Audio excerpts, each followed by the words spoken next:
আসসালামাইকুম, আশা করি সবাই ভালো আছেন। আমি আমার ছাদে বিভিন্ন সময় বিভিন্ন গাছ দেখাই। তো আজকে এমন একটা গাছ দেখাইতেছি যে গাছটা আমি কখনো আমার ছাদে দেখাই নাই।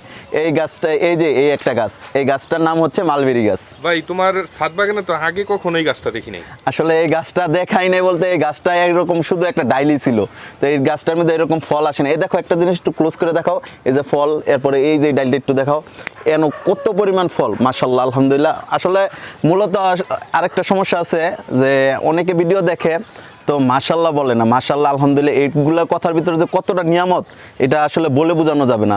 আসলে যারা এই জিনিসগুলো যে কোনো জিনিস পালে তো এইসব জিনিসের ভিতরে মাশাআল্লাহ আলহামদুলিল্লাহ না বললে এর জন্য মাশাআল্লাহ বলা উচিত। হ্যাঁ, না বললে এইগুলোতে একটা ক্ষতি। হিস্ট্রিটা কি নাইম আমরা একটু শুনতে পারি যে তুমি কোথা থেকে গাছটা প্রথমে সংগ্রহ করছিলা? আসলে এই গাছটা হচ্ছে আমি এই যে আমাদের পাশে টুটুল মামার জমি আছে, এই যে দেখো একটু, এই যে এই প্রজেক্টটা না? হ্যাঁ, এই টুটুল মামার এই এর ভিতরে অনেক পরিমাণ গাছ আছে। এর মধ্যে এই একটা গাছ যে আগের বছর আমি তো এরকম রোজার মাসের দিন তো অনেক মামার গাছে অনেক পরিমাণ এই মালবেরি ফল মানে পাইকে গেছে। এটা এই মালবেরি ফলটা আসলে মূলত পাকে যখন, তখন এটা কিন্তু লাল আর কালচে হয়ে যায়।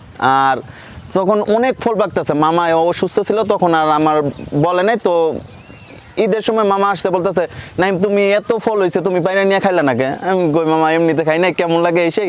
পরে মামাই বললো তুমি আগে নিয়ে খাও, খাইয়া দেখো। পরে গেছি মামার এই জায়গা থেকে একটা ফল পাইরে খাইছি, দেখি একটু টক টক লাগে, হালকা মিষ্টি টক টক, তো কিন্তু ফ্লেভারটা অন্যরকম। পরে বলতেছে মামা তুমি এইভাবে খাইতে পারবা না, তুমি এইটাই করবা, এই জুস বানাই খাইবা। তো মামার কথা অনুসারে এই গাছের ফলগুলা দিয়া জুস বানাইছি।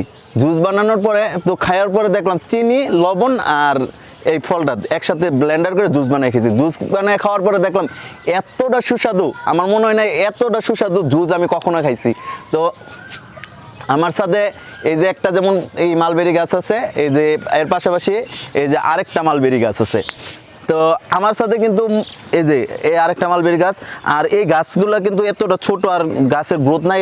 মূলত কারণ হচ্ছে দেখো একটা জিনিস, এই যে ছোট্ট একটা পাত্রের ভিতরে লাগানো, এটার ভিতরে যে মাটি সার ওই রকম পরিমাণ পাচ্ছে না। যে কোনো জিনিসের খাদ্য যদি ভালো না হয় সেই গাছ কখনোই, গাছ হোক আর মানুষ হোক, সেটা কখনোই পরিপূর্ণ সুস্থ সবল কখনোই থাকবে না। আচ্ছা, আমরা যেমনটা দেখি তুমি প্রায় সময় এরকম ভিডিও দাও গাছের কিভাবে পরিচর্যা করতে হয়, তো এই গাছটা সম্পর্কে একদিন আশা করি আমরা ভিডিও পাবো যে স্পেসিফিক এইটা কিভাবে পরিচর্যা করতে হয়। হ্যাঁ ইনশাল্লাহ, গাছের এখন তো ফল আছে, এখন এরকম পরিচর্যা করা যাবে না। আর পরিচর্যা করলে গাছের যেটুকু ক্ষতি হবে ফলেরও ঠিক এর থেকে বেশি ক্ষতি হবে। মূলত এই গাছের যে ফলনটা এটা কি শীতের শেষে আসে, তাই তো? হ্যাঁ, শীত চলে যাবে, মূলত গরম আস্তে আস্তে পড়বে, তখন মূলত এই গাছের ফলন হবে।